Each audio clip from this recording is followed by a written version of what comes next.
Okay, Sunday morning Koilel, the Battle of the Titans, the Alter Rebbe and the Aruch Hashulchan. So, it is the day after Chof Kislev, and you can look around and still see the remnants of the Fabrengens over Shabbos. And the 19th and 20th of Kislev are really the Alter Rebbe's days. So we're going to touch upon an interesting debate between him and the Aruch Hashulchan, connected to a certain law in tefillah, in davening. But just some background. So the Alter Rebbe, his name is Shner, and when the Alter Rebbe was born, the Baal Shem Tov already commented about his name from a far distance. The Alter Rebbe is in Belarus, near Lyozhna, born in the Baal Shem Tov's in Ukraine, in Mezhebush. And the Baal Shem Tov said there was a child born, his name is Shnei Ur. Shnei Ur is two lights. And he will enlighten the world with two sources of light, that of Nigla, Halacha, Torah Shabbal Peh, and that of Pnimius HaTorah, of Kabbalah, the inner dimensions, Chassidus. And the Alter Rebbe Taka is just one paper. Alter Rebbe Taka became famous for two works, his Shulchan Aruch and his Tanya and his Mamorim. The Alter Rebbe began writing his Shulchan Aruch, which is known as Shulchan Aruch HaRav, or the Alter Rebbe Shulchan Aruch of the Baal Tanya, when he was in Mizrich. The Magid of Mizrich received a message from heaven that it was time to make another work to help clarify the laws of Shulchan Aruch. And apparently, I heard this from Rabbi Groner of Australia, there were 5 students of the Magid of Mizrich that were worthy of this endeavor. The 2 brothers, Reb Pinchas Baal Haflah and Reb Shmelka of Nikolsburg, last name Horowitz, Reb Shmelka and Reb Pinchas, who were 2 great Rosh Yeshiva. Reb Shmelka had a big yeshiva, and Reb Pinchas then became a huge rabbi in Frankfurt, in Germany. The 2 of them were leading scholars of the generation. In fact, the Vilna Gaon at some point said the following comment: L'kulam islahu pircha levar midishmul. There's a Gemara, the Rava says that about certain things in Agadata, that everything the Tanoim said I could upschlag, except for what Shmuel said. L'kulam islin semesechta megil, l'kulam islu pircha. Everything I can be peirich except for Shmuel. Apparently the Vilna Gaon made that comment about Reb Shmelka of Nikolsburg, that the other Chassidic Rebbes, l'kulam islu pircha, I can have questions. Levar mid Shmuel, except for Shmuel. And of course, Pinchas Baal Haflah, his brother, the Rav in Frankfurt, was the great teacher of the Chassam Sofer. They were 2 incredible Gaonim. So they were 2 candidates to write this new Shulchan Aruch. Then there was the Alter Rebbe, who was the youngest of the group. And the others were Rabbi Levi Yitzchak of Barditchev, who was also a big Rav and a big Lamdan, and Rabbi Elimelech of Lizhensk, which is intriguing because we don't usually hear too much about Rabbi Elimelech's Nigla. We have the Noyim Elimelech, we have his Chassidus, but about his Nigla we don't hear too much. Now he was actually the oldest, one of the oldest of the students of the Magid. He was almost 30 years older than the Alter Rebbe. Alter Rebbe was born 1745. He and Rabbi Elimelech is 1717. So these were the 5. That's the tradition. It was Reb Pinchas, Reb Shmelka, Reb Elimelech, Reb Levi Yitzchak, and the Alter Rebbe. And the Alter Rebbe was chosen. It's interesting. The Chidah writes that he is a tradition when at 500 years ago by the Groise Shulchan Aruch, it was also decided in heaven. The Chidah writes in the Shem HaGdolim, he said, I have a tradition from elders that there was a decision in heaven. It's just one page of it. There's a decision in heaven that a Shulchan Aruch needs to be written to clarify in a straightforward, simple fashion all of the halachas, the do's and don'ts of Judaism. And there were 3 candidates in the 1500s, all by the name of Yosef. There was Rabbi Yosef Kara. There was Rabbi Yosef Taitachak, who was exilee from Spain. And in 1492, he's out of Spain. Greece. Saloniki in Greece, which became a major haven for Jews who fled from Spain. Greece then was under the Ottoman Empire. So, and the Muslims then were very friendly to us, much more than the Christians. And the Jews found a safe haven in Saloniki and in Constantinople, in different cities of Turkey. It was all under the Ottoman Empire. And Rabbi Yosef Taitachak opened a legendary yeshiva in the early 1500s, a yeshiva in Saloniki. The Al-Shikh learned there. They say Rabbi Yosef Kaira learned there. Big people learned there. So this Rabbi Yosef Taitachak was also eligible to write the Shulchan Aruch. And the third Yosef was Rabbi Yosef Ibn Lev, the Maharin Lev. Rabbi Yosef Ibn Lev was the youngest of the three, and he was a big Rav in Saloniki a little bit later. And we have his Truvas, his response to the Maharin Lev. And all three of these Yosefs were the greatest scholars.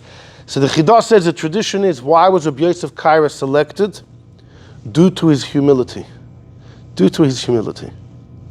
So the Shaila is, did the same thing happen? Right? The tradition is when the Maggid wanted one of his students to write a Shulchan Aruch, there were 5 candidates. The Alter Rebbe was chosen, he was the youngest. Was it due to humility, or maybe this time around it was due to scholarship? You know, we mentioned Reb Pinchas Pal Hafla, his brother Reb Shmelke, Reb Elimelech of Lizhensk, Reb Levi Yitzchak of Barditchev.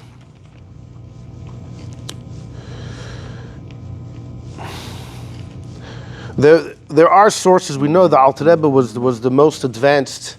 Rebbe Levi Yitzchak of Barditchev said about the Alter Rebbe, from the days of the Rif and the Rambam, there was no one like him.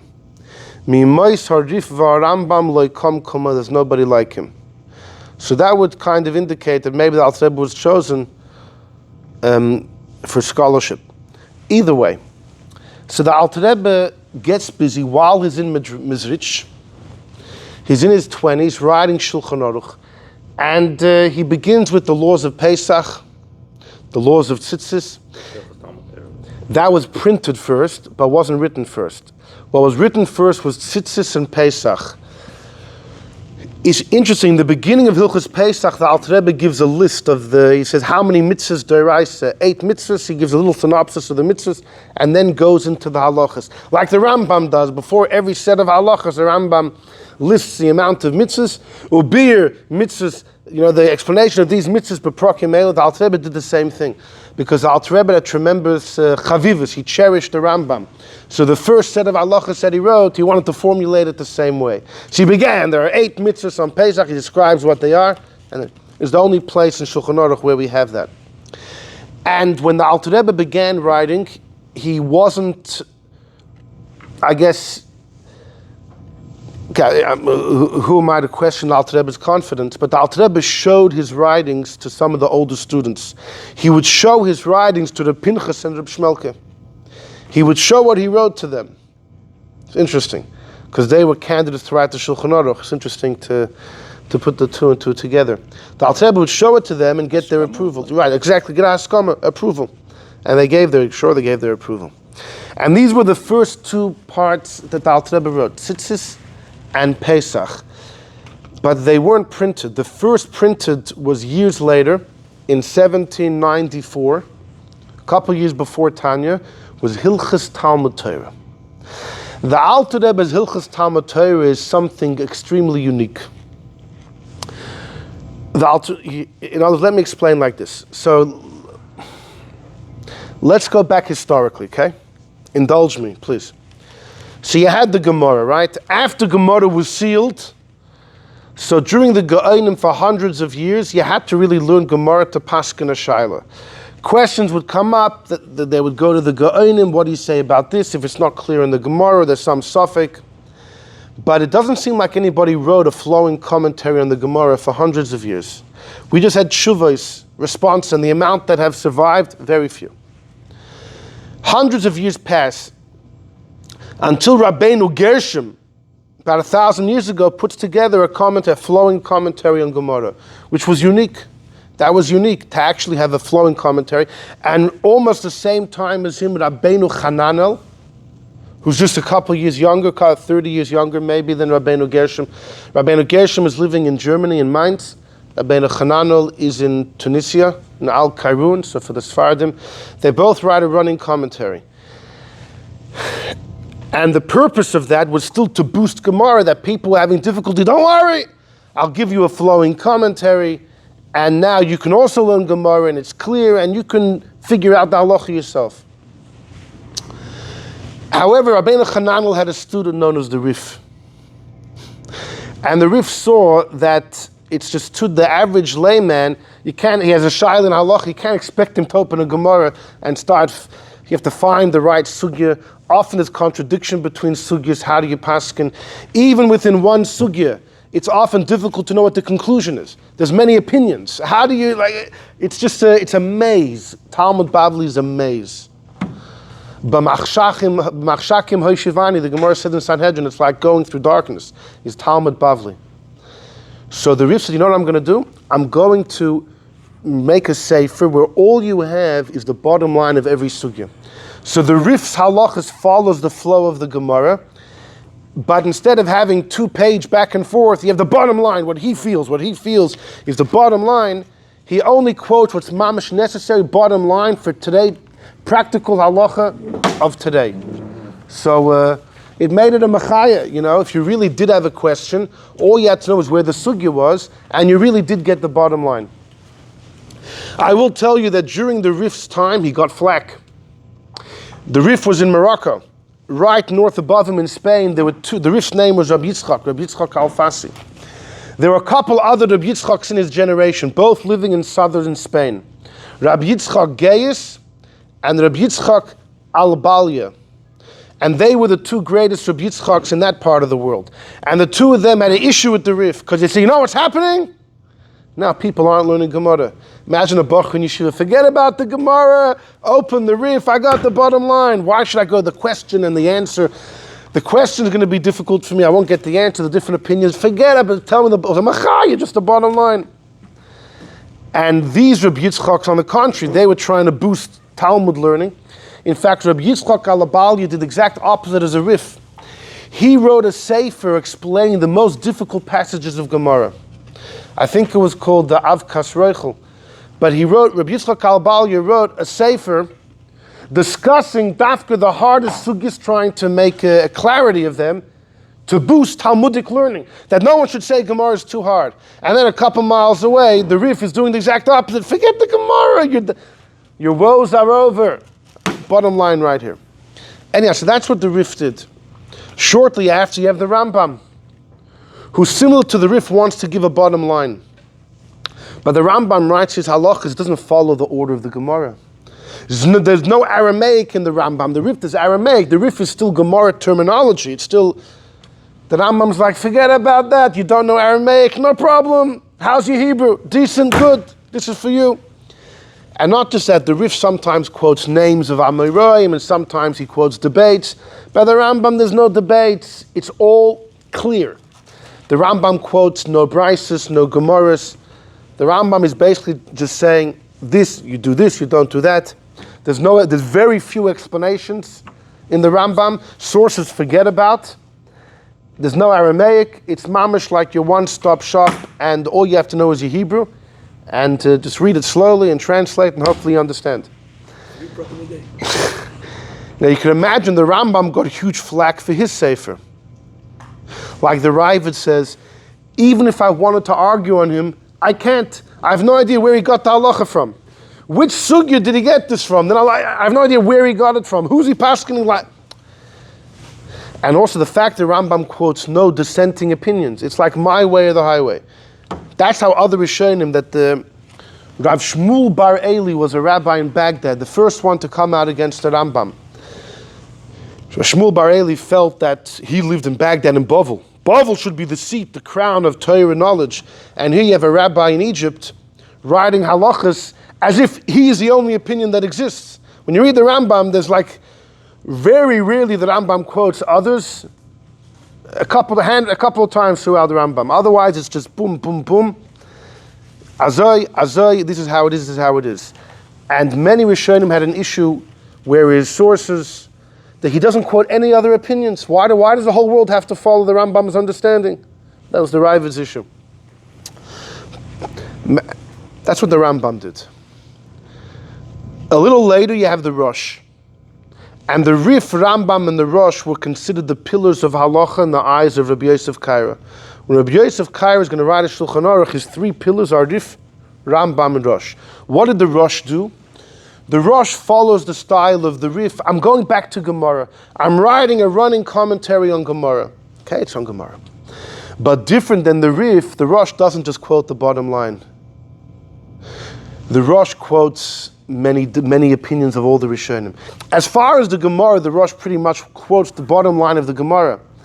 But then he quotes lots of lamdas, Taisus's questions, the answers, contradictions of Gemaras, different opinions, these Chachamim, those Chachamim.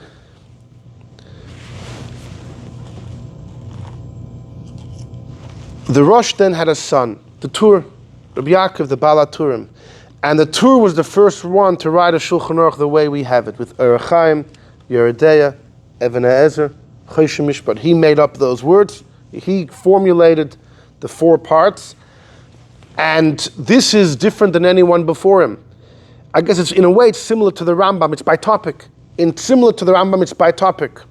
But it's not 14 books like the Rambam, it's 4. It's only thing we're trying to get today. So there's no Karbonos, there's no Beis HaMikdash.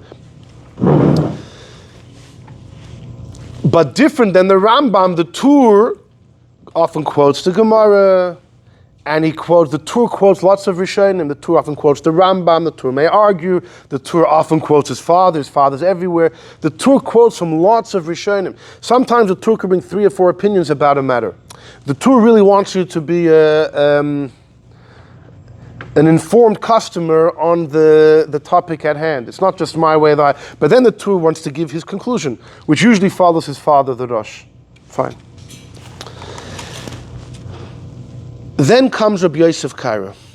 And Rabbi Yosef Kaira wrote 2 works. He wrote the Beis Yosef on the Rambam, and then he wrote the Beis Yosef on the Tur, and then he wrote his Shulchan Aruch. He also wrote the Kesef Mishnah on the Rambam, but that's not for now. What he does in Beis Yosef is, he says, every law the Tur brings, let me show you the source. Let me quote you the full Gemara. Let me show you the Rishonim maybe that the Tur doesn't bring. Or even the Rishonim the Tur does bring, the Tur brings it in a one line. Let me give you the background. Let me give you the whole paragraph that they say. The Beis Yosef really fleshes out the entire discussion. And the Beis Yosef also quotes from sources after the Tur. The 200 years between the Tur and the Beis Yosef, lots of new things were written. The Beis Yosef is a Sephardi, he loves the Rambam. He's often going to argue on the Tur. The Tur often goes like the Rosh. If there's a debate between the Rosh and the Rambam, you can almost be sure the Tur will follow his father, the Rosh. Rabbi Yosef Kaira's Sephardi will follow the Rambam. There were many instances that Rabbi Yosef Kaira felt that the halacha should be different than the Tur. So he argued in so many places, like, you know what? I got to write my own book of what I feel is the bottom line. So he wrote the Shulchan Aruch, which was the ultimate cryptic work. In Shulchan Aruch, it's like Rambam, that there's no... the Shulchan Aruch sometimes brings 2 opinions, but usually it's just boom, halacha, halacha, halacha, halacha. No sources, no explanation at all. And that's why when you learn it, you can completely take things out of context. You know where it's coming from, what's it talking about, why is that the case? After Rabbi Yosef Kaira did this incredible work, there was a man by the name of Reb Mordechai Yaffe, the Levush. Reb Mordechai Yaffe, the Levush, who's in Poland, he's in Prague, and then is in Italy, and then is in Lublin, and in a number of cities, in Posen. And Reb Mordechai Yaffe wrote the Levush. What does he do in the Levush? The Levush is he goes through the same order as the laws of Shulchan Aruch and the Tur, and is also pretty much giving you the bottom line, but everything has an explanation. Everything is what's called milsa b'taima. The halacha plus an explanation. The halacha plus an explanation. The Rambam didn't do that. The Rif didn't do that. The Rosh, you have Pulpulim, that's a whole different story. Even the Tur doesn't give reasons for all of his halachas. Rabbi Yosef Kaira, in the Beis Yosef, you have everything, but the Beis Yosef is yay big. In the Shulchan Aruch, it's just bottom line, no explanation. You need something in the middle, between Beis Yosef, which is too large, and Shulchan Aruch, which is too short. And came Reb Mordechai Yaf and wrote the Levush. It follows the exact same pattern as the Shulchan Aruch and the Torah, so every siman is the same topics, and it's almost the same order of the siman, what's in the beginning, what's the most at the end. But every halacha, you open the Levush Tzimachaya. He explains the halacha. He gives the reason why that's the halacha. Everything is milsa b'taima. The Alter Rebbe Shulchan Aruch follows the same pattern as the Levush. That you should open Alter Rebbe Shulchan Aruch, the Alter Rebbe will quote what's Doraisa, what the Chachamim added. He's not going to start quoting the Gemaras and the different Amoraim. You're not going to see any names of Amoraim in the Alter Rebbe Shulchan Aruch. But he'll say the Chachamim Asad, and he'll give a reason why. Not just like the Rambam, Chachamim Asad. No, a whole reason why. And then based on that, the Alter Rebbe will explain, so it applies here. For that reason, it doesn't apply there. For that reason, you become an educated customer. The Alter Rebbe and Levush were after the same thing. Everything should have a milsa b'taima. The halacha, you're not going to have names of Rishonim or names of Amoraim. It's just Yesh Misha Omer, Yesh Omer. But in each Yesh Omer, there's going to be an explanation. Not just Azoy and Azoy. There's going to be a why. One opinion is that we're concerned for this and this. The other one says we're not concerned, rather for something else. And you can actually get a Havana. Obviously, it's limited because it's not giving you all the background, but it's satisfying, highly satisfying. So you're asking if the Levush already did it. Why was the Magid receiving a message from heaven that a new one has to be made? Because since first of all, the Levush very often argues on the Ramah and the Shulchan Aruch, right? So we paskin like him. The Levush was a student to the Ramah. We're going to paskin like the Ramah, usually. But not just that, since the times of the Ramah, and the Ramah passes away 1572, over the next 200 years, till the Magid passes away, exactly 200 years later, you have the Taz, you have the Magen Avram, the Chayk Yaakov, the El Yerabba. There's hundreds and hundreds of debates. Someone has to make a clarity of these debates. What do we do? That was the job. The job was to make a hachra, to be machrin, decide what we should follow. That was the main job. And the Alter Rebbe did it in a way of the Levush, of milsa b'taima, everything with this explanation. So there are many ideas in the Alter Rebbe Shulchan Aruch that you're not going to have in the Levush. Many debates of the Taz, Magen Avram, the Alter Rebbe, many dinim of the Magen Avram that you won't find in the Levush are in the Alter Rebbe Shulchan Aruch. Fine. So the first thing the Alter Rebbe printed was Hilchos Talmud Torah, 1794. Hilchos Talmud Torah was mamish unique because, in Yeridea there is an area called Hilchos Talmud Torah, but the Alter Rebbe discusses halachas that aren't in the Big Shulchan Aruch, like how you have to learn, how you have to chazer something. Before you go to the next sugya, you have to ingrain the previous sugya into your mind, into your heart, before you have a right. The Alter Rebbe discusses, he fleshes out incredibly. It's incredibly clear. Everything the Alter Rebbe has sources and sources, but he found random sources, a random Rishon said a random statement somewhere. The Alter Rebbe gleans the halacha from there. The Alter Rebbe fleshes out an area of halacha that wasn't really done before. It wasn't really done. It was a complete. It was unique. It was something new. When it was printed, the Alter Rebbe gave the manuscripts to his chassid Pinchas Reizes, lived in Shklov. Pinchas Shik, his last name was, who was incredible Talmud Chacham. His father, Reb Chanoich Henoch Shik, was one of the greatest scholars of the time. And Reb Pinchas brought these manuscripts home. People thought they were his. And his father read them. His father said, Pinchas, these are heavenly. You have to print this. It's not that long, but this is unbelievable stuff. So they printed it under anonymous. The word on the street was some hidden scholar in Shklov, some hidden genius in Shklov printed it. And it was printed and it went around, caught like wildfire. It even came to Vilna. And the Vilna Gaon praised it highly, the Hilchos Talmud Torah. after a couple of years, it spilled. It leaked that it's from the Alter Rebbe, the head of the Chassidim in White Russia, the cat, and of course the Litvischer world. Many of them felt duped, unhappy, but that's what happened.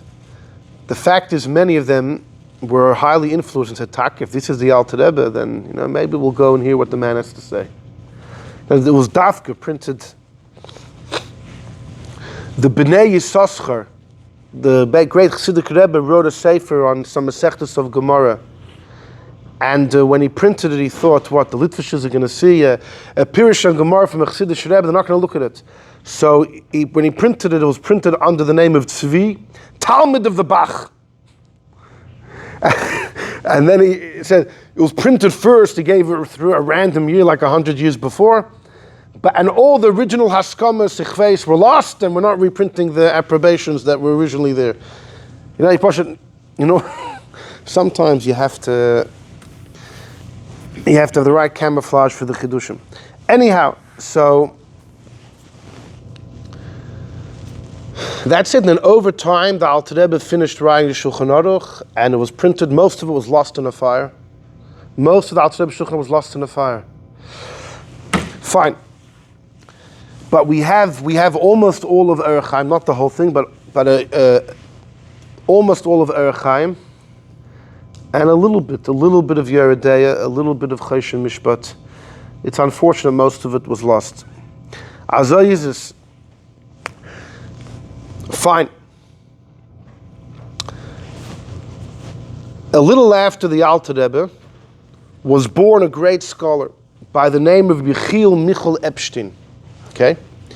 His last name was originally, the family was known as Ben Venesti. In the Sephardic world, a very aristocratic family, a noble family of Rabbonim, Reb Chaim Ben Venesti, big Rav in Turkey in the times of Shabsai Tzvi. The Ben Venestis are very, very choshev mishpacha. And this family came from Sfard, they came to Germany and took on the name Epstein. So to this family was born Rabbi Yechiel Michal Epstein, who's going to be known as the Aruch Hashulchan. He was for a number of years a rabbi in a Chassidic town. And he was known to be pretty decent with the Chassidim compared to other Litvish Rabban of his time. And then later on he moves to Novardok, where he was for many years, he had a Bezdin, etc. And this Rabbi Yechiel Michal married into the family known as the Berlin family. The Netziv, Naftali Tzvi Yehuda Berlin, who was the big Rosh Yeshiva in Volozhin, because the Netziv had married the daughter of Rabbi Itzel of Volozhin, who was the son of Rabbi Chaim Volozhin. The Netziv had a sister, Miss Berlin, and she married the Aruch HaShulchan. So he was brothers-in-law with the Netziv. Okay, so that's a big thing. In addition, now even though he was younger, he was like 13, listen to this, he was like 13 years younger than the Netziv. But later, this Rabbi Yechiel Michal and his wife have a girl who marries her uncle. The Netziv married the Aruch HaShulchan, who was 13 years younger than him, his daughter, in the Netziv's second marriage. There must be like I don't know how many years, decades of an age gap. Again, the Netziv's sister, who was much younger than him, married to the Aruch HaShulchan, they had a daughter, and the Netziv later in life, by his second marriage, married his niece. It was also her second marriage. She said she wants to marry a scholar, so they said, you know what, you have an uncle, a great man, he's 40 years older than you, maybe more, I don't know, something like that. But they got married. And they had a kid, the two kids. Rab Meir Bar Ilan. Rab Meir Bar Ilan was a child of that marriage. A son of the Netziv and a grandson of the Aruch HaShulchan. Now that's just But the Aruch HaShulchan has a son, this is more simple, known as the Torah Tmima. Reb Baruch Epstein, he wrote the Torah Tmima, which is a flowing commentary on Chumash. The Rebbe would often hold the Chumash of the Torah Tmima, because it was very precise the Nekudas and the Trop and everything was very precise. And you assume that Rebbe would have glanced at the commentary. Even though the Torah Tmima, many have said that many of the ideas are already found in older Seforim and, okay, whatever. But the Torah Tmima wrote another book called Makar Baruch.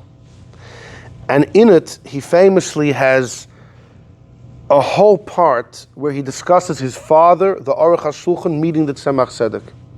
He writes about his father, the Aruch Hashulchan, meeting the Tzemach Tzedek, and they spoke in learning for a long time. And he says that Tzemach Tzedek gave my father, he taught him how to paskin, like all the rules of psak.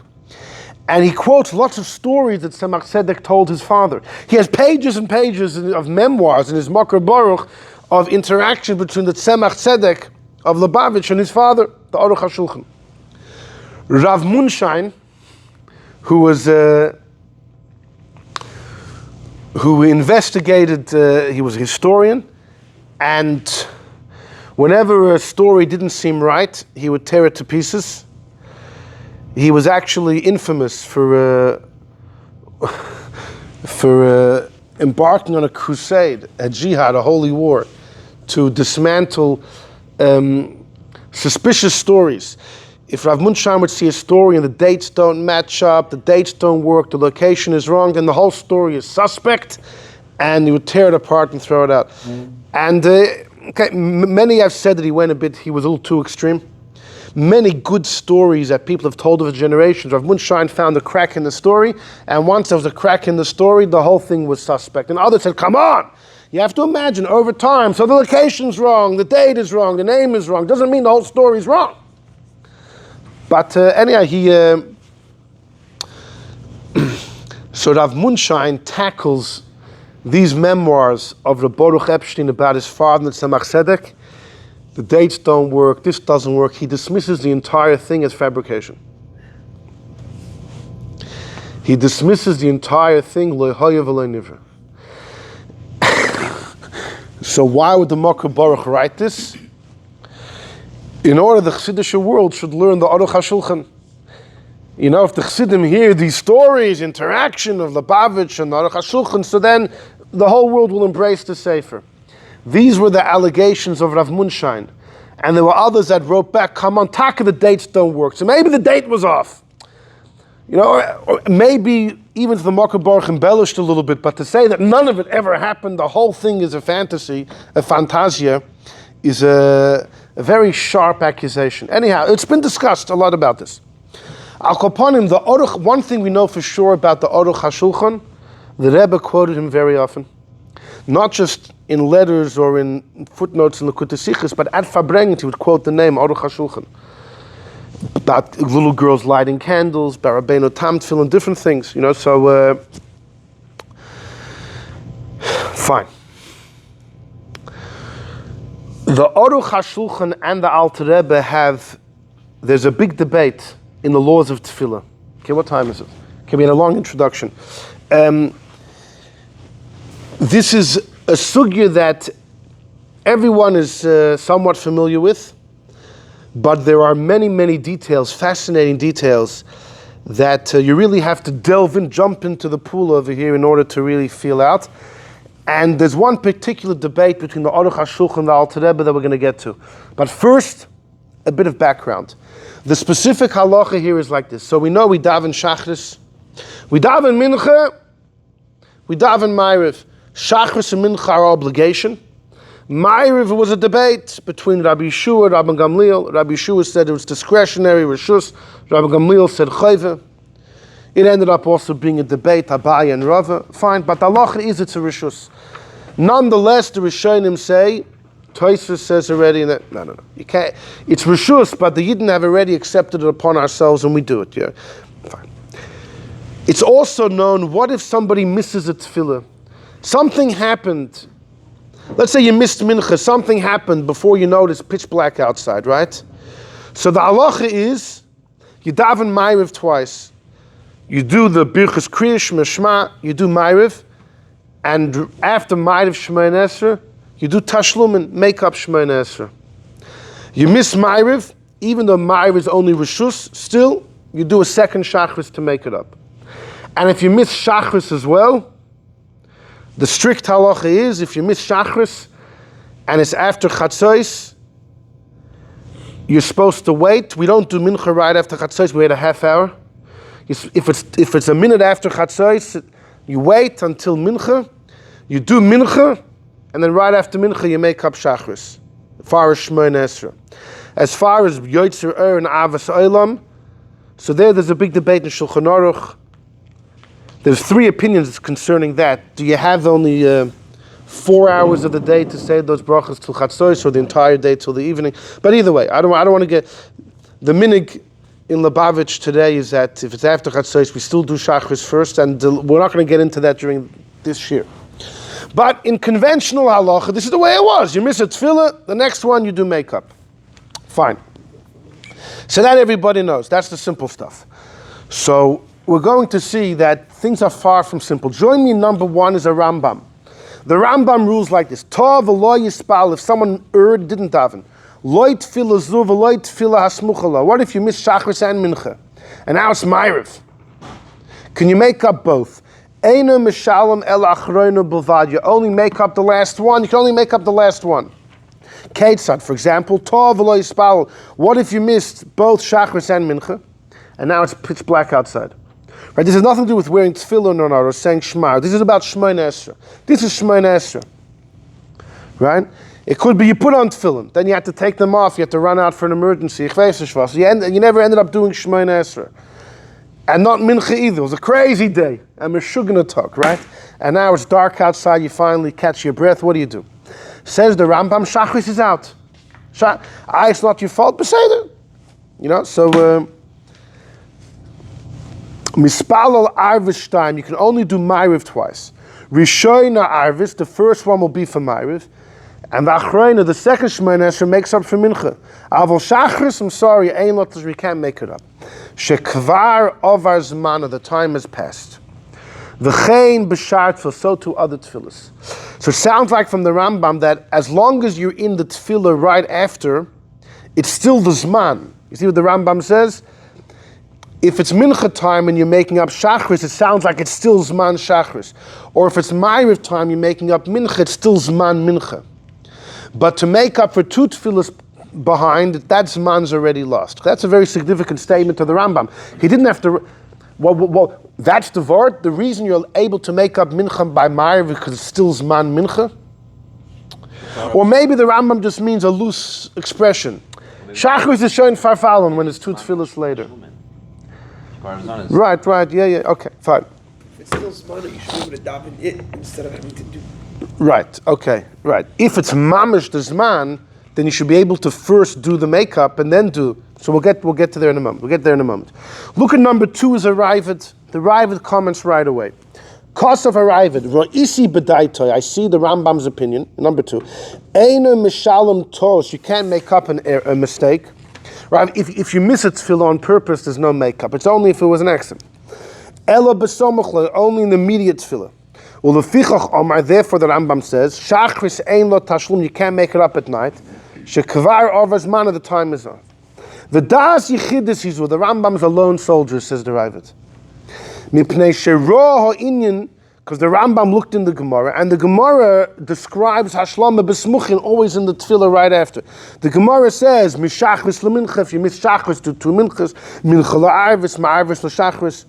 So he says, the Rambam saw the Gemara. The Gemara Taka says, if you miss shachris, 2 mincha, you miss mincha, 2 ma'arivs. It always just says the following tefillah. But says the Ravid, va'ani ein li lo hayrispa. I have nothing to say. Loi isser v'loi heter. I'm not going to be matir. I'm not going to answer. That's it.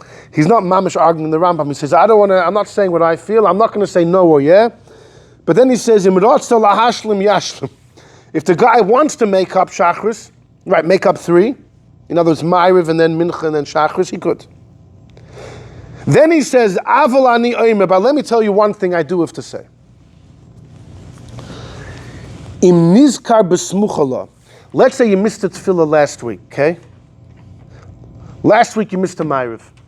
And by shachris you remembered, but you didn't say it. You can't make that up today. Im nizker besmuchel, if you remembered when you did the Shmoneh Esrei right after, but v'lo yihishlim tur, so you didn't make up your mistake, you didn't do it then it's farfalin. V'roitze lahashlim b'muflogas, then days later you're like, now I have extra time on my hand. Let me make up the Shmoneh Esrei I missed. Einay mashim, that you can't do, because bittul b'mezid.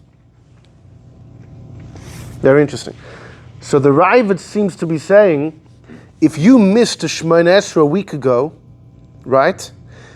And you've been davening every Shmoneh Esrei since. You only realized today, hey, I missed Ma'ariv 2 weeks ago. I went to a concert. You can make it up now. So it's not just if you missed 10 in a row, you could do now 11 Shmoneh Esreis. It's more than that. You missed one 2 weeks ago and you've been davening since then. You only chapsich today, hey. You're counting every davening as a tashlumin? No. I realized tonight by Ma'ariv, I realized 2 weeks ago, hey, I went to a concert, I did a shir somewhere, I missed Ma'ariv. You can make it up now. There's no time limit? Yeah, he says, b'muflogus, you could do b'muflogus. The only issue is, if the 2 weeks ago, by that shachris you remembered, and you're like, I don't have time to do it, then you can't make it up. Until the point where you remember and you skip exactly, it. Exactly. That's what he says, which is incredible. Every davening since then was a touchdown. No. You're riding a train. Right, no, because you always take care of the current obligation first. We'll see in a moment. That's a fundamental rule. We'll get to that in a moment. You always take care of the current obligation first. Then you do makeup. So the Rav is saying, forget, if you miss 10 tefillos, if someone's in hospital for a week, you come out, boom, you're doing Shmoneh Esrei for an hour and a half, you can make up each one. Forget about that. By the way, some discuss, was it a Baal Tshuva, you've been fry for 5 years and you... That's it, you just make them all up. But the Ravid says, forget about that. You missed one 3 weeks ago, you didn't realize till today you can make it up. Oid nirali, in addition, shekol elu hatashlumin sha'amru. Now here's a clincher. He doesn't explain what he means.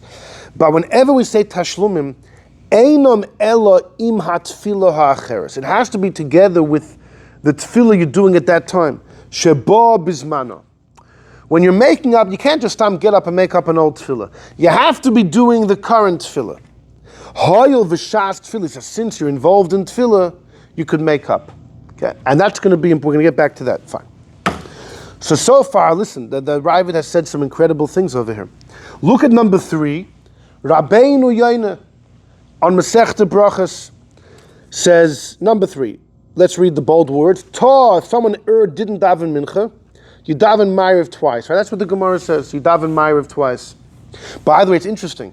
If you miss mincha and do Ma'ariv twice, think about it. The first Ma'ariv you're doing, you always first take care of the obligation of the moment. So the first Shmoneh Esrei is for Ma'ariv, which is only Rishus. The second one is for Mincha, it's a chayva. Interesting. You would think the second one's only makeup, it's less significant. Here it's more significant. Okay? The rabbis of France say, the davka k'shetah v'shachach tefillah achas. Like the Rambam. The rabbis of France hold like the Rambam. If you miss one, you have tashlumin. Avlim tov v'lo yispal arvis mincha. What if the whole night, okay, arvis and mincha, that might be a mistake over there. Because if you missed we're having the shachris. But eina mispal probably means if you miss shachris and mincha, you can't daven 3 at night, only 2.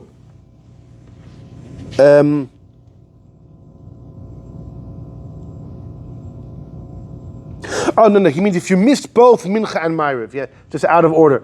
If you missed Mincha and Ma'ariv last night, so this morning you want to do 3 Shmoneh Esreis, you can't daven 3, only 2.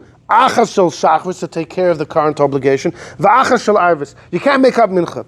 Ein tashlumin ma'ilin elo tefillah achas pavad. Only 1 Shmoneh Esrei. V'yesh mefarshim, says Rabbeinu Yoina, or his students, some say no. Afilu lo yispal tefillas harbe, even if you miss tons of tefillas. L'kulon yesh len tashlumin, for all of them. And they say if somebody was tough, if someone was in prison, he couldn't daven, or he was a choyle, he was ill, when he leaves jail, or he's nisrapa, when he davens, kol atfilas shifts and makes up everything. Could you imagine? A guy was in a coma, God forbid, a couple of weeks, he wakes up. According to the second shitta, you make up every Shmoneh Esrei. But the Ein Das Mori HaRav Noicha B'zeh. This is the students of Rabbeinu Yonah writing this. Rabbeinu Yonah wasn't happy with the second opinion. Rabbeinu Yonah felt that the French rabbis are right. It's also the opinion of the Rambam that we saw. Miu, however, if you want to make up all the lost tefillos as a gift, to add something, or and it's good to do that. Meaning like this, there is a law, you're allowed to do a tefillos nadava. You're allowed to get up now and just do another shachris. It's a gift. Why? Because shachris and mincha correspond to the two karbanos brought every day. Well, when it comes to karbanos, you can bring gifts. You can take a neder, a vow, and a dava, you're going to give a gift. So you can make a tefillah gift as well. But the problem is, when you do such a tefillah, you have to show that it's a gift. If you don't show that it's a gift, it looks like you're bringing two tmidin. You're Baal Tosef, you're adding on it looks like you're bringing two tmidim in the morning or two tmidim in the afternoon, Baal Tosef. So therefore, it's called, you have to mechadish bodov, you have to add something to the Shemoneh Esrei. Either in Shema Kolenu you add something, or the truth is really in every bracha. You're supposed to add a couple words, a couple of your words. No, because you're always allowed to add to the words of Shemoneh Esrei. In every bracha, you're really allowed to add, even in a different language. It doesn't have to be Hebrew, it could be in English. Words that are negeya, that bracha. Like even with Fe'enu, you can add bakoshas for all the chaylim. On Shabbos, you would have an issue with this. Very good. So on Shabbos Taka you can't do. On Shabbos you can't bring a personal neder and a dovas. You can't do extra Shemoneh Esrei on Shabbos Taka. And so when it comes, so the Rabbeinu Yonah students say like this: what you should do is you should make up all the tefillas as gift tefillas, which requires to be mechadish something, to add something to the Shemoneh Esrei to show that it's a gift. And you should do that because the fact is you had a yesh omrim that you're supposed to make up all the tefillas. So that's a fascinating debate. That's one debate. Now the halacha follows that really you only make up one. Although the poskim do bring what Rabbeinu Yonah says at the end, that if you're able to, make an adova. The problem is you only daven adova if you're really able to focus. If you can't focus, Hashem says, listen, lama li rov zivchechem, why do I need all your extra karbanos? Just daven what you have to. If you're giving a gift, it really has to be you have to focus. It has to be a gift. A gift dives in a gift.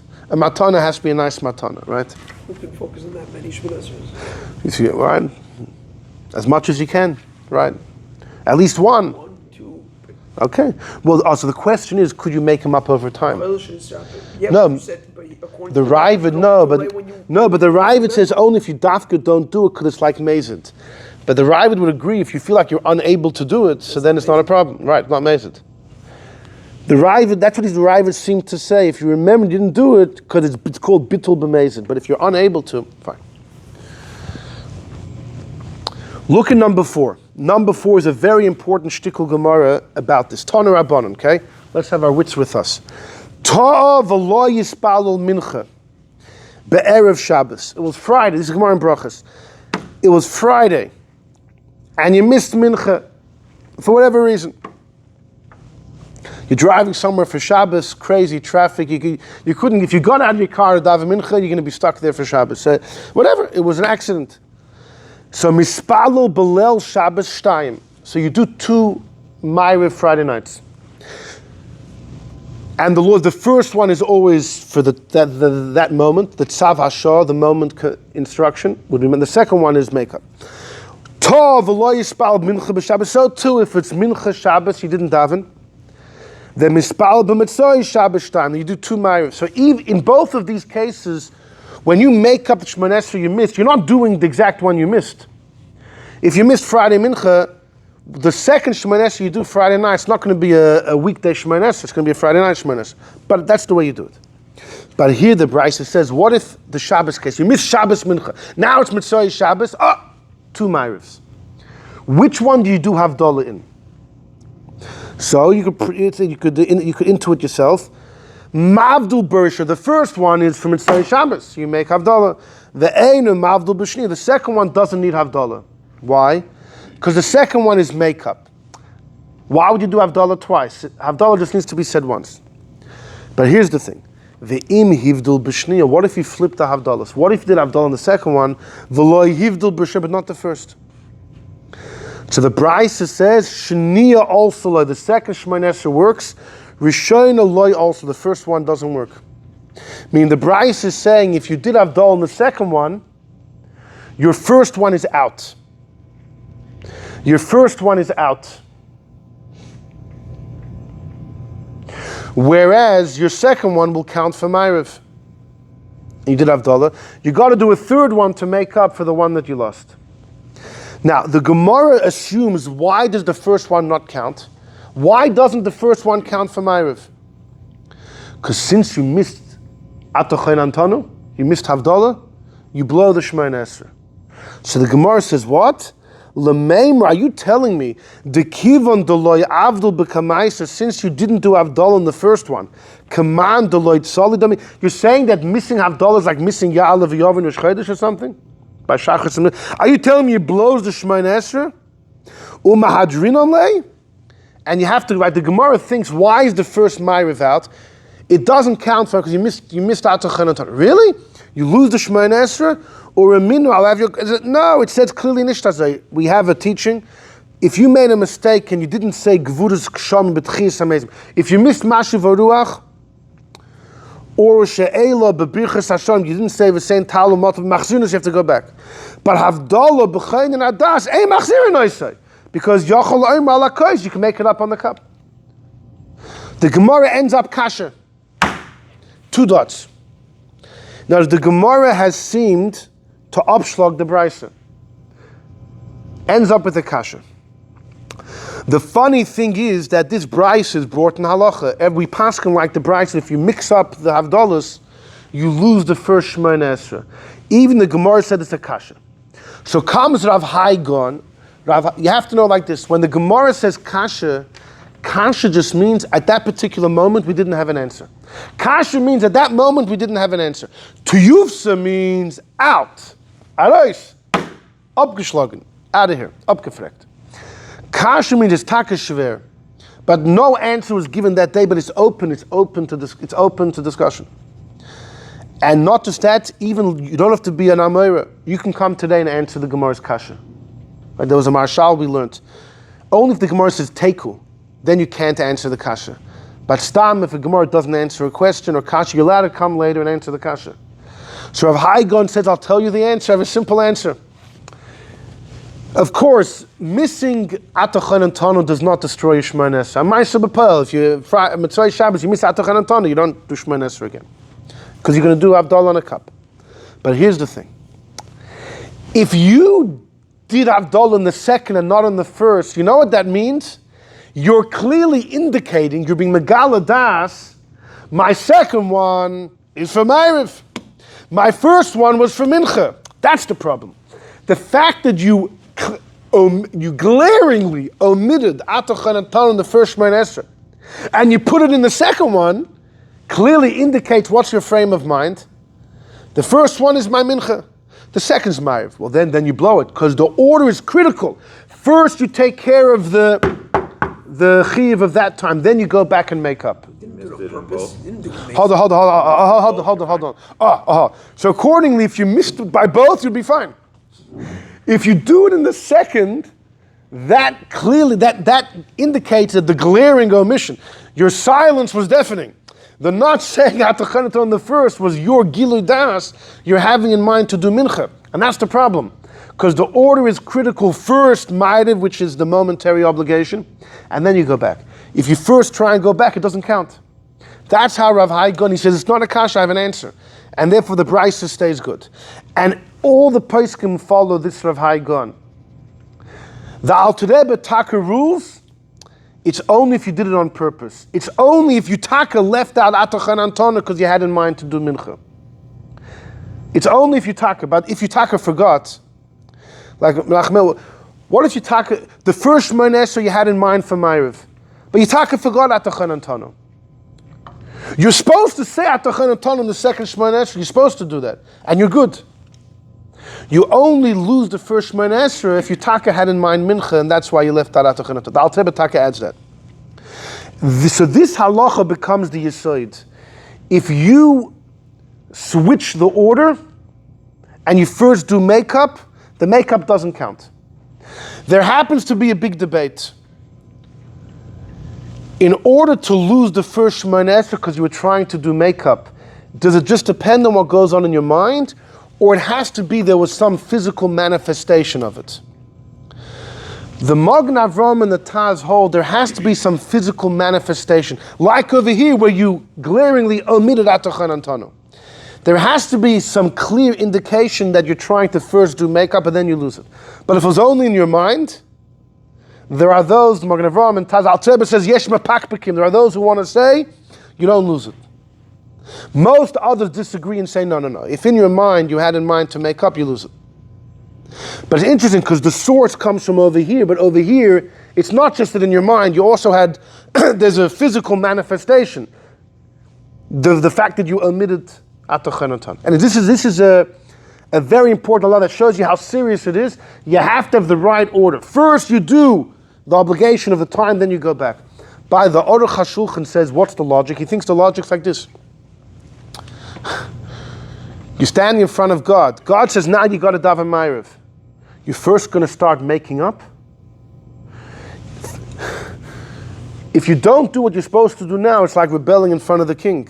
How could you try and ask forgiveness for what you did in the past if you're currently rebelling? It's like toivel v'sheretz b'yada, you're in the mikveh, yeah? You're trying to say sorry for what you did in the past when right now you're violating. So first you take care of your current obligations. And then you start making up. With your wife as well. You say sorry to your wife for something from yesterday when right now you're holding something that irritates her. No. First you make sure you're currently good. And then you get on your knees and you supplicate and ask for forgiveness for the day before. And kula haiva ulai, maybe she'll forgive, maybe she won't. Anyhow, but this is fun. Okay.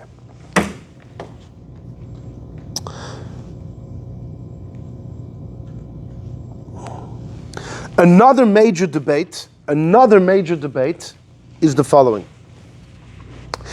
This debate is between Tosfos and the rabbis of Provence. Just to show you how much discussion there is in all of these things, and then we'll get to the clincher. But we can't talk about these halachas without mentioning the following debate. And I'll tell it to you outside. Tosfos is a number 5, and the rabbis of Provence is a number 6. This is a great debate, and it's a everyone can enter the discussion. This debate. Rosh Chodesh Mincha, you davened, you missed Ya'aleh v'Yaveh. So you got to make it up. But you only realize it's already nighttime. It's not Rosh Chodesh anymore. So you want to make up your Shemona Esrei how? By doing 2 ma'arivs. Your second ma'ariv is not going to have a Ya'aleh v'Yaveh in it. What's the point of doing a second ma'ariv? You davened mincha with a minyan, everything. You davened a long Shemona Esrei, the 50-minute Shemona Esrei. You punkt missed Ya'aleh v'Yaveh. But your Shemona Esrei though has an issue with it. You would have had to do another mincha. And I didn't get around to doing that till it's nighttime. Oh, well, I have to make up my mincha. So I got to do a second ma'ariv. I ain't doing Ya'aleh v'Yaveh there. Why is it different than Shabbos? So, Tosfos in number 5 says, you don't do a second ma'ariv. What is the point? You won't be marviach klum. Because you're doing the same Shemona Esrei. Why is it different than Shabbos? Here, in you just to the last 2 lines of number 5. If you didn't mention Rosh Chodesh in Mincha, you already davened. You just missed Ya'aleh v'Yaveh. Im kein lo yarviach klum. You won't gain anything if you're going to daven Mitzvah Rosh Chodesh 2 ma'arivs. What do you gain? You didn't mention Shabbos in Mincha. Oh, okay, hold on. No. So, hold on. Oh, if what? If Shabbos Mincha. You don't mention Shabbos. Oh, so taka. Hold on. No. If taka. If Shabbos Mincha, you did a regular Yud Ches Brachas, you missed Shabbos. Tosfos will say the same thing. There's no reason to do a second ma'ariv. What are you going to gain? You'll be doing the same thing you did before. Taka. When do you gain? If you miss Shabbos Mincha completely, right? Then it makes sense you do 2 ma'arivs. But if what you missed is a certain detail, you're not going to be making that up. Why would you do that? In number 6, the Chachmei of Provence. Look at number 6. Chachmei Provence Zal. This is Rabbeinu. The rabbis of Provence say, no. If you miss Ya'aleh v'Yava, your Shmoneh Esrei is invalid. It's like you didn't daven. Kivan ba'oset tefillah, you weren't yoytzi yedei chiyuv, because you didn't daven at kedina. It's like you didn't daven at all, and therefore you got to do 2 ma'ariv, even though it's not Rosh Chodesh. You won't mention Ya'aleh v'Yava. So there's a big debate between Tosfos and the rabbis of Provence. So the students of Rabbeinu Yonah say, Umayri HaRav, my teacher, Natre Rachmanu Aparke, may God protect him, Hayu Mesupik Bazeh. Rabbeinu Yonah wasn't sure who's right, Tosfos or the rabbis of Provence. Well, what's the crux of the debate? If you daven on Rosh Chodesh without Ya'aleh v'Yava, did you do a good Shmoneh Esrei? It's just you're missing Ya'aleh v'Yava. Why do you go back and do Mincha again? One way is it's just to get the Ya'aleh v'Yava. So then if you didn't do that, there's no point of doing 2 ma'arivs. But if the pshat is without Ya'aleh v'Yava, you disqualified your Shmoneh Esrei, like you didn't daven. So it's like no mincha at all, then you do 2 ma'arivs. Rabbeinu Yonah wasn't sure. By the way, the Rebbe in a Sikha says, this debate on Pesach, there's a mitzvah to lean when you eat matzah. If you don't lean, you got to eat the matzah again and lean. Certain circumstances don't require leaning. If you're sitting in front of your Rebbe, you don't lean, you eat matzah. So the Rebbe has a shayla like this. What if you ate matzah without leaning? Got to eat again. By the time you realize your Rebbe's here. So you can't lean now anyways. So the Rebbe said this exact same debate. It's a footnote in the Sikha. When you eat matzah without leaning, what happens? If it's pshat, you ate matzah, you just didn't lean. So what would be the reason to eat again? To get the leaning, but I ain't leaning in front of my Rebbe. But if the pshat is eating matzah without leaning, it disqualifies the matzah, so then you got to eat matzah again. It's mamish the same thing. So what does Rabbeinu Yonah say to do? Rabbeinu Yonah would say, "Sha'anochem lotzis min asafik." You should daven oisi, you should daven taka's second ma'ariv. B'toiris nadav as a gift, again as a gift. But here he says, "Ein tzorich l'chadish ba'davar." Here he says you don't have to add anything. And here Rabbeinu Yonah has a very important idea. Since you're davening it based on a suffix, because maybe the halach is you have to daven it again, like the rabbis of Provence say, Ein lecha chidush gadol mizeh. Rabbeinu Yonah has a svara, the Rosh quotes this as well, that when does Nadava need a chiddush if you're doing it just as a gift, to show that it's a gift?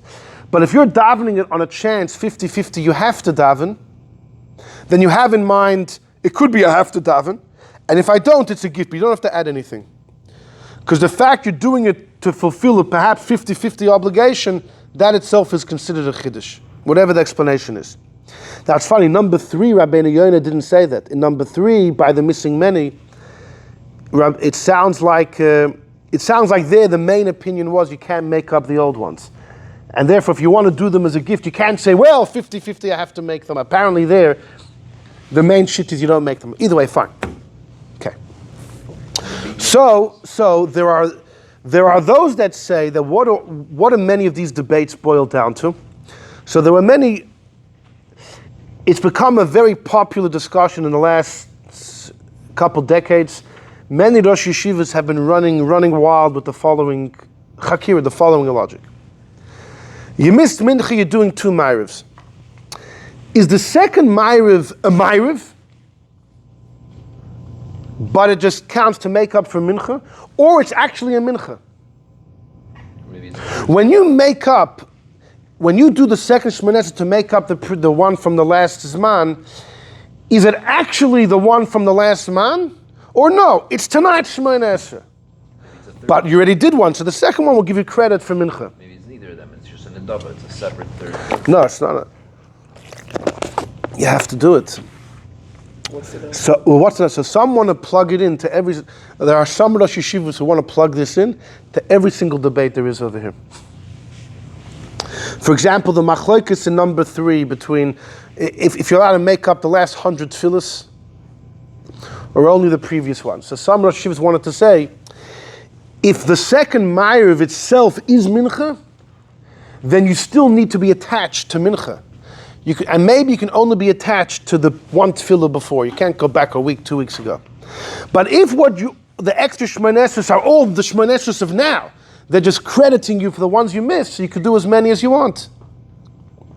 Right? If the extra Shmoneh Esrei are all going to be Ma'ariv, Ma'ariv again, but each one gives you credit for one before, so then you can go back a week, 2 weeks, 3 weeks ago. How attached do I have to be? I'm doing just lots of Ma'ariv, and now is the time for Ma'ariv. But if you say that the second Shmoneh Esrei you're doing is itself, it's representing, that is the one you missed, so you need to still be attached to the time of that you missed. Then you would say, which is only the one before. No, the debate which only goes back one before. And you could definitely plug it in, you could plug this also into the debate of Taisus and the rabbis of Provence. That if what you're doing is Pasha making up the one you missed, if there's no Ya'alev Yavai, what's the point?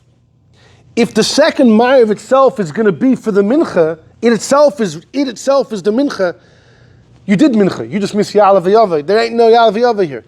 But if it's the other way, that the extra Shmoneh Esrei is it's the Ma'ariv Shmoneh Esrei. Just the extra one will give you credit, then there's room to say, who cares, there's no Ya'alev Yavai. Now it's no Rosh Chodesh anymore, right? And they also plug it into a couple others that really fit like a glove.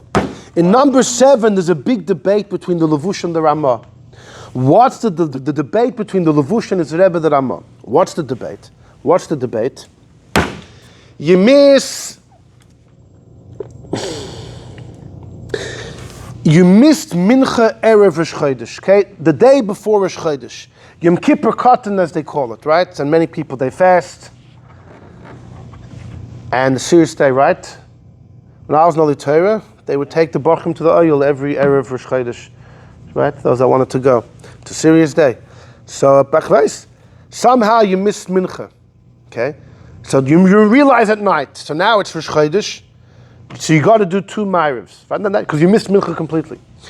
The question is, in the second Ma'ariv, do you say Ya'alev Yavai? It's making up for Mincha of Erev Rosh Chodesh. So the Ramah paskins, you say Ya'alev Yavai in both, which is by how the Alter Rebbe paskins as well, which what you would expect, because you always follow the text of the current tefillah. And the Levush says though, Va'anu Einayim Kain. He says, our minig is not like the Ramah. He quotes his Rebbe, the Ramah. He says, no. If you don't daven Mincha Erev Rosh Chodesh, he says, no. He said it's different than Shabbos. If you missed Friday Mincha, then Friday night you taka do 2 Friday night Shmoneh Esrei. And he said that it's not the same. You can read what he says. Deloitte in the 3rd line, it's not the same Erev Rosh Chodesh to Friday.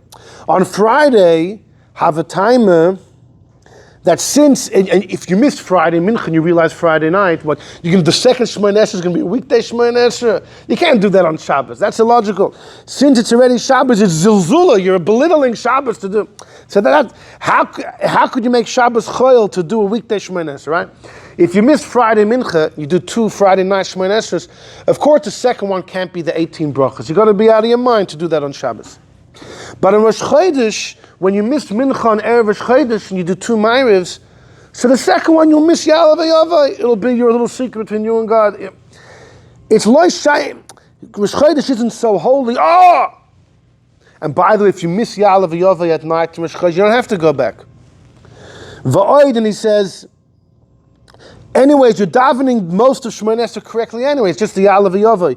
It's not a big zilzul if you miss Ya'alev Yavai, b'shev al tas, you're just skipping something. Mashenken on Shabbos. He says, it's very simple. If you miss Friday Mincha, and you do 2 Friday night Shmoneh Esrei, the second one you're going to actively do a weekday Shmoneh Esrei. No, there's no room for that. But on Erev Rosh Chodesh, you miss Mincha, so that night you do 2 Ma'arivs. The second one, you'll miss Ya'alev Yavai. What's the big deal? Yom Tov also, Erev Yom Tov, you do the same thing. You wouldn't say Ya'alev Yavai. No, but you're going to do the weekday Shmoneh Esrei. No. You do the Yom Tov Shmoneh Esrei. Yeah. It's only here. No. So now the halacha that follows the Ramah that you do. So the Rosh Yeshivas want to say this actually it fits beautifully. The Levush obviously holds the second Shmoneh, when you do 2 Ma'ariv, the second one is the Mincha. That's the long lost Mincha. And that's why he says, take out the Yalav Yava. Because the Levush is explaining, he's trying to explain why it's not a big deal if you take it out. But why take it out altogether? Just leave it there. Like what? He explained if you take it out, it's not a big deal, but why Dafka take it out? It must be that he feels the second Shemoneh Esrei really is a makeup of the... So, this is the mincha that you missed. You finally found your mincha. So it's better take out the Yalav Yava. Whereas the Ramos says, no. It's a Ma'ariv. And now it's Rosh Chodesh, you do Yalav Yava. But since it's your second one, it gives you credit for the one. The Chakira here plugs in really well. Let's say it's Rosh Chodesh at night on a weekday, and you miss Mincha. On Rosh Chodesh. No, it wasn't Rosh Chodesh Mincha. Now it became Rosh Chodesh Ma'ariv. The second Shemoneh Esrei. So that's the debate. The Ramos says you do, and the Levush says you don't. The Ramos, exactly. Even those replacing the Mincha. Exactly, yeah. Because what's the Vart? The Ramos says the second Shemoneh Esrei is just a second Ma'ariv. And it's Rosh Chodesh now. Since it's the second one, it gives you credit for the one you missed. What does the Alter Rebbe say? Like the Ramah. But the Levush says, no, the second Shemoneh, this is your mincha that you lost. And your mincha didn't need Yalav Yava, so it doesn't need Yalav Yava now. This is exactly the debate. It also fits Gavaldi with another debate, in number 8. In number 8, the Mishnah Berurah says, okay, we're almost done, and we'll get to the clinch. Mi shelo yispalo arvis b'Rosh Chodesh. Another case, interesting case, pretty simple. Rosh Chodesh night, you missed Ma'ariv. You wake up in the morning, I missed Ma'ariv. So you do 2 shachrises. Now both of them will have Yalav Yava. Why not? Because last night needed Yalav Yava too. But here's the shayla. The first Shemoneh Esrei daven is for shachris. The second one is make up for Ma'ariv. What if you missed Yalav Yava in the second Shemoneh Esrei? Do you have to go back? If you miss in Ma'ariv, you don't go back. Because Bezdin can't be Mekadesh the Chodesh at night. Hold on, exactly. Yeah. Thanks for stealing my thunder. Exactly. So he says in the second line, if you didn't mention in the second one Yalav Yava. So it's a debate. The Magen Avraham says you have to go back. And the Alter Rebbe paskins like that. The Chaye Adam, I think the Pri Chadash, many Achronim disagree, and the Mishnah Berurah follows the other ones. He holds, the Mishnah Berurah says, Ein Sarach Lach, so you don't go back. Because since Ma'ariv itself, if you would forget, you don't have to go back, so too the makeup of Ma'ariv shouldn't be more serious than the Ma'ariv itself. The second Shemoneh Esrei is making up Ma'ariv. Ma'ariv itself, had you missed Yalav Yava, it would still be good Rosh Chodesh. The Alter Rebbe follows the Magen Avraham that no. And the Alter Rebbe explains, the Alter Rebbe says, right now is Shachris. You're doing a second Shachris. The laws of Shachris, if Shachris needs Yalav Yava. He says it clearly. Yeah. The Alter Rebbe goes like the Magen Avraham. The Mishnah Berurah paskins like the Chayadam, the Pri Chadash, the Derech HaChaim, and others who disagree. It's mamish, this debate. The Alter Rebbe and Magen Avraham hold, when you do 2 Shachrisin or 2 Ma'arivs, the second one is another one of the obligation of the time. When you're doing 2 Shachrisin, the second Shachris is a Shachris, and it follows all the laws of Shachris. Because it's your second one, it can give you credit for a tefillah that you missed. But what you're doing is now. What you're doing is the second Shachris. Whereas the other Achronim hold, no. Your second Shemoneh Esrei is literally your long-lost Shemoneh Esrei. Here it is, you found it. Here's your Ma'ariv. It follows the dinim of Ma'ariv. If you blew Yalav Yava, you're okay. Fascinating. So, here's the thing. What's the debate of the Alter Rebbe and the Aruch Hashulchan? Let's see. Comes the Alter Rebbe number 10, and the Alter Rebbe has a very important halacha. Ein tashlumin l'tefillah shehifsid. You can't make up a tefillah, ela bizman tefillah, unless it's the time of davening, hasmuchla, which is right after. What the Alter Rebbe means, we'll say in a moment, is if you miss Ma'ariv and you want to make it up by Shachris, the second Shachris has to be immediately after the first Shachris. You can't wait an hour between the two. Your make-up Shemoneh Esrei has to immediately follow the current Shemoneh Esrei of that time. Avoloi b'shor she'enos man tefillah. Not if it's no longer the time. Kugani explains. Im shor harb, if you waited an hour. If you waited an hour after the tefillah, which was the timely obligation, You can't make up the one you lost. Why? Because you can't make, the Chachamim don't allow you to make up what you lost. Only if you're in the middle of the tefillah, which is the current obligation. Then, since you're involved in tefillah, you can make up what you missed in your tefillahs. Not very clear lines. Right. The Alter Rebbe has a lot of words over here, but he says you can't wait a long time. Now, I said the word immediately. The truth is you have to wait a few seconds.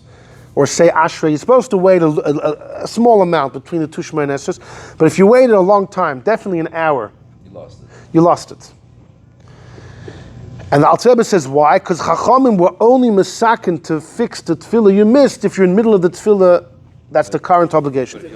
Look in number 11. Says the Aruch Hashulchan, Divrei Hagraz, the words of the Goyin Reb Zalman, B'Shulchan Aruch Shaloin Hishulchan Aruch Sif Zayin, Yosef Tamu was extremely perplexing. Shetafas, he understood in the words of the Beis Yosef, Dim Lo Yispalol Miyad, if you don't daven immediately after Tefilos Chayva, after the Chayva of the moment, also it's forbidden to daven the Tashlumin later.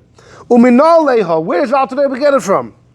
Hari Makar Hadin, the source is from the Rashba, and the Rashba is talking about something else. Who kasav ze le'inyin lispal la'chayva mikaydim. What's he talking about?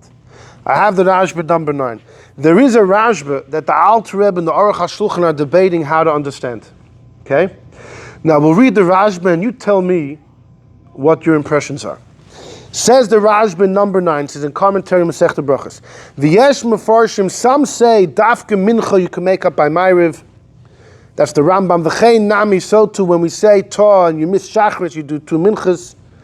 You can only make up by the following tefillah. V'chein, if you miss by Ma'ariv, you do Shachris time. La'oila mashlim hu b'tefillah smuchala. Right, he's quoting the opinion we saw already. You can only be mashlim in the tefillah right after. But if you miss Shachris, you can't do 2 Ma'arivs. Like if you miss Shachris, you did mincha, and you chapsich by Ma'ariv, you can't make it up. That's the Rambam. That was... and so too, if you missed mincha, you can't do 2 Shachrises.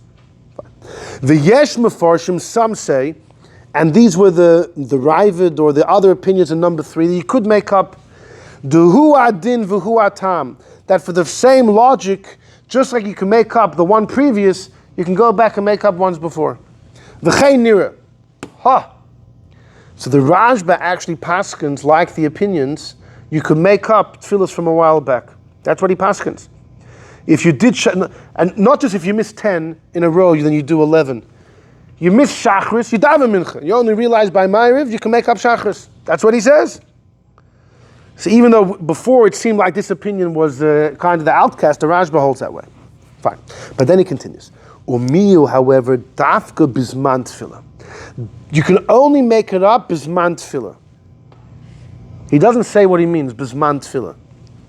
But then he says, Lefi, because Shekivon, since Shuhuzman tefillah, since now it's the time of davening, and you're busy in your tefillah, so Chayzer Umad, you can make up what you earned earlier in your tefillahs. Avol Shaloi Bisman tefillah, but if you're not in the middle of davening, you can't make it up.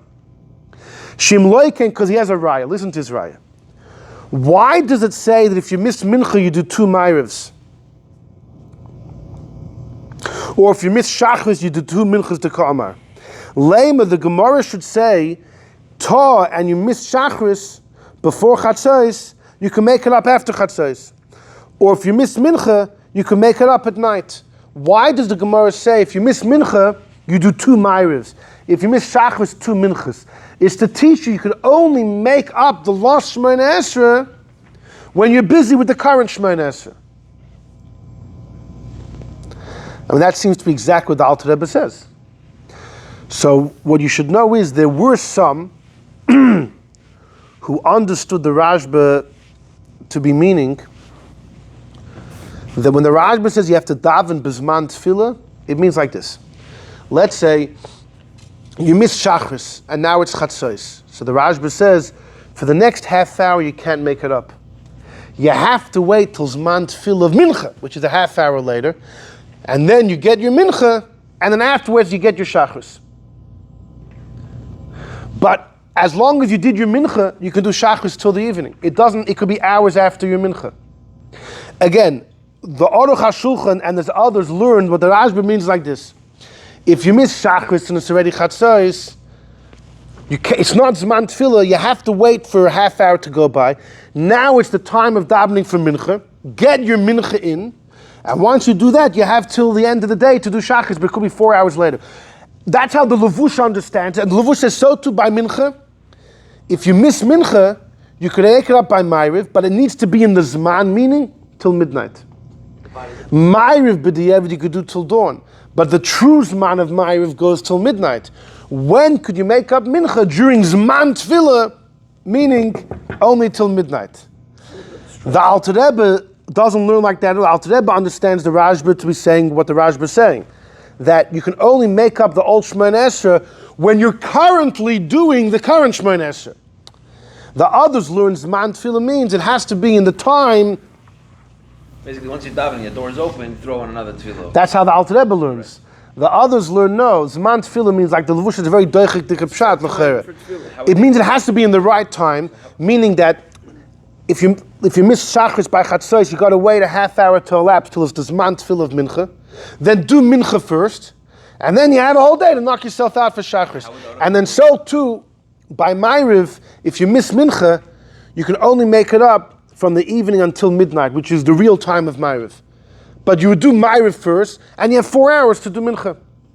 The Alter Rebbe says not the pshat. The Alter Rebbe says the pshat. The Rashba is saying, the Rashba was bothered. The Gemara should say, you miss shachris, make it up in the afternoon. Why did it say do mincha twice? To teach you, you can only make up the lost tefillah when you're doing the current tefillah. The Rashba says that. Asuk b'tefillah, look at number 9 halfway through. If you're asuk b'tefillah, you have to be busy with the tefillah. So it's mamash a pella what the Aruch Hashulchan is saying in number 11. We'll go back to number 11. He says, where does Alter Rebbe get it from? It comes from the Rashba. Look at the last line, number 11. The Rashba wrote this le'inyan lispal ha'choyve mikaydem. He says the Rashba only meant that you have to be busy with the current tefillah, that you first take care of your current responsibility, and then later you make up the past. But you could do it 5 hours later. That's what the Rashba says. A simple reading of the Rashba is not like that at all. It's mamash apella why the Aruch HaShulchan has an issue with the Alter Rebbe on this. What is it? You want to say it? How would the Aruch learn the end of the Rashba? No. The end works. Yeah. Exactly. No. The Aruch HaShulchan will learn like this. The Rashba Shaila was, the Gemara should say if you miss mincha, you can make it up a whole night. Why did it say do 2 Ma'ariv? To teach you can only make it up during the real Zman of Ma'ariv, which goes till midnight. That's how the Levush learns it. You're saying Kol Halayla would mean till Amida Shachar? Yes. And it doesn't say, yeah. Anyhow, so it's Mama Shapella. Yeah. Between the two. Yeah. Alter Rebbe focuses on B'shas Tefillah, and the Aruch focuses on Bisman Tefillah. Right, Zman Tefillah. Yeah. Right, yeah, it's true. No, it's true, but the problem is, the Rashba says Zman Tefillah, but then he explains what he means. Right. So you can't just take his title. He called it Zman Tefillah. So when I learned in California, when I learned in California by the great Rosh Yeshiva by Shochat, it was Chav Kislev, okay? After a whole night of Fabrengen, and we had to come to Seder, right? Seder Nigla. We come in, most guys don't even know what time, if it's morning, if it's night. Rabbi Shochat says Shir, the longest Shir of the year, 2.5 hours, okay? With a little break in between. Almost 3 hours Shir he gave. All about this topic. Baruch Hashem, I didn't stay up too late by the Fabrengen. I was always a little of a misnagdisha boy, but tonight I couldn't hack the late night Fabrengens. So that day worked to my advantage because at least I was able to try and focus. It was a difficult shir, and to be honest, I didn't commit it to memory. I wish I would have, but it was on this topic, and he spoke about the Aruch HaShulchan's kasha. He quoted the Rashba, and he's like, how did Aruch HaShulchan understand this Rashba? It's mamash apel. If you look at the Rashba, it's almost like the Alter Rebbe's way of understanding has to be. And not just that, the Alter Rebbe is not the only one to say this. The Tosfos Yom Tov, In his Sefer Malbushe Yom Tov on the Lavush, and in Divrei Chamudus on the Rosh, he writes just like the Alter Rebbe. But I do remember that Rabbi Shachat, he brought a shtickle from Tanya to help explain what's going on. In number 12. Number 12 is in Kuntras Achron. The Alter Rebbe says like this. He's talking there about the difference of davening without concentrating versus learning without concentrating. You see, the Alter Rebbe says, what does it mean learning without concentrating? If you're learning, if you're not concentrating, hey nish gelernt. So Alter Rebbe says learning without kavanah means you're learning. You're sitting by a shir, melant, without kavanah about the Eibishter. So it's learning just without. But what's tefillah if you don't think about the Eibishter? So you can't really have tefillah without kavanah. If you're not thinking about God, what are you thinking about? Thinking about other things. So then your whole tefillah is. You understand the learning without thinking about the Eibishter. The learning could still be gelernt.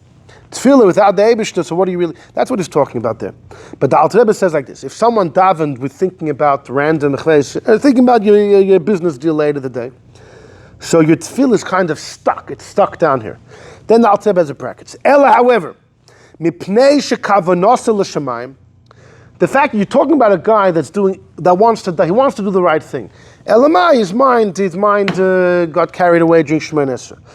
But since you have a good intention, lekach yesh lo tikun, there is a way to fix it, bekali, easy way to fix it.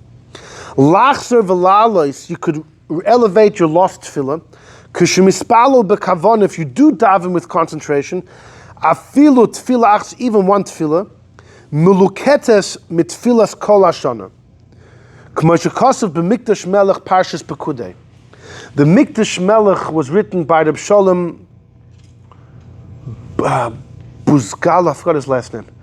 He was a Moroccan Kabbalist. Bugazlo. I think Bugazlo. Check it out, Bugazlo. Check it out. The Mikdash Melech, Sholem Bugazlo. Am I right? Either way. Buzaglo, thank you. Okay, close enough. Because rearrange the letter, Buzaglo. So he was a Kabbalist in Morocco. And then he was a student of the Aruch Chaim Zayda, whose name was also Reb Chaim Ben Attar. The Aruch Chaim was named after his Zayda while his Zayda was alive, right? Classic Sfard. The Aruch Chaim, Reb Chaim Ben Attar, studied under his Zayda, his namesake. And this Reb Sholem was a student of that Aruch Chaim, of the Aruch Chaim Zayda. And later he had to leave Morocco. There was he was in jeopardy. His life was in jeopardy from the ruler of Morocco. He flees the country and he travels to England. He was in London. He was a Rav of the Sephardim in London. He's buried in London. So he probably picked up English. And he wrote a sefer called Mikdash Melech, a commentary on Zohar. He's the same age as the Baal Shem Tov, 2 years younger, Baal Shem Tov's times. And so he's like right before, he overlaps with the Alter. He dies in 1780, when the Alter Rebbe was 35 years old. But the Alter Rebbe, because this guy moved to Europe and he printed his sefer in Amsterdam, so copies of the sefer came to Lithuania and the Alter Rebbe got a copy. I think this is the only time in the 5 parts of Tanya that is quoted. But in the Likutei Torah he's quoted, and is quoted often in Chassidus, the Mikdash Melech. And what the Mikdash Melech writes is like this. Imagine one day you say Baruch Aleinu with Kavanah. Another day you say Shmak Aleinu with Kavanah. And over a month you got every part of Shemoneh Esrei got a check for Kavanah. So the Malachim will take from your tefillah, from each tefillah, the good part, and they'll stitch together a special Shemoneh Esrei. That's what it means, muluketes. It's gathered from tefillas kol hashana. The Rebbe actually wrote a footnote on this piece of Tanya. The Rebbe says that if you look in the Zohar seems to say a bit different. If every day you daven segaitin, you never have a kavanah, one day you do, then that one tefillah can lift up the tefillahs of the whole year. But the Mikdash Melech seems to be saying a little bit different. The Mikdash Melech quotes from his Rebbe, which could be from Avraham Azulai, one of his Rebbes, another idea that if every tefillah you get a little bit here, a little bit there, then you can kind of stitch together a little bit from each tefillah together. But what's the idea? Either way, whether you follow the Zohar or the Mikdash Melech, the idea is that all of the tefillos are interconnected. All of the tefillos are interconnected. So if you're missing kavanah from many tefillos, one tefillah which has kavanah can lift up all the tefillos. So Rabbi Shulchan wanted to say, you see from this Mikdash Melech an incredible thing, that all the tefillos are interlinked, but the only way you can link yourself to a previous tefillah is by grabbing onto the current tefillah. And he says he thinks that's why the Rashba number 9, the Rashba holds you can make up all your tefillahs from 6 months ago, right? So to speak. In that mach, the Rashba says in the he brought the two opinions. You have the Rambam says you only make up one, others say you could make up old ones, and he holds like them, but when he quotes the second opinion, he says that hu adin v'hu atam. The reason why the second opinion, and we saw in number 3, they're quoted as well, hold you can make up from 2 weeks ago is, what's the difference to one before or 2 weeks before? Hu adin v'hu atam, it's the same logic. So Rabbi Shulchan says, what's the word the same logic? He said he thinks based on this Mikdash Melech, if the reason you're able to help to gain the one you missed is because this tefillah links you to the past tefillah, then it links you to all the tefillahs of the entire year. So hu adin v'hu atam, once you can go back 1, you can go back 20. That's what the Rashba holds. Now we don't hold that. We passing like the Ram, you only make up 1. But this idea, therefore, when the Rashba continues and says, you can only make it up when you're in the middle of your tefillah, the whole vort is that the tefillah that's lost is lost. Just because you're in the Zman of the current tefillah doesn't give you any access to the tefillah before. It's only based on this Mikdash Melech that all the tefillahs are connected. The only way to get access to the tefillah before is if you're currently holding, your holding on to the tefillah of now. And that would be the Chassidish logic. What? Would only have to do one extra and cover the whole thing. That's if he was lacking in kavanah. But if you're lacking mamash in the tefillah itself, we saw there was some Rishonim said, right, you come out of jail, you make up all of them. Anyhow, okay, shkoyach, we'll end over here. What? Chassidim used to say they daven once a month every time you focus on Exactly, yeah. Yeah, every day you pick another piece and you have kavanah, and then you stitch it all together.